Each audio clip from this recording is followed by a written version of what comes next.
Okay, day 9 of my 12 days of Christmas swap. Hope you're still watching and not getting bored too much. Again, a smaller project, and what I created is this little chocolate holder, but what I did differently is I made it into a double easel hold. I decorated it with die cuts from the Deco Time paper pads that I buy from my Action store. Put a little die here in the background.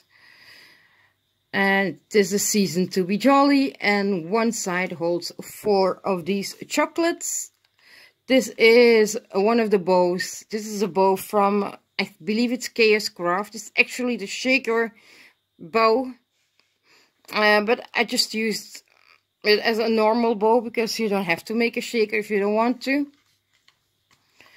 And then you turn around, and the other side a little gnome, and it says we wish you a Merry Christmas.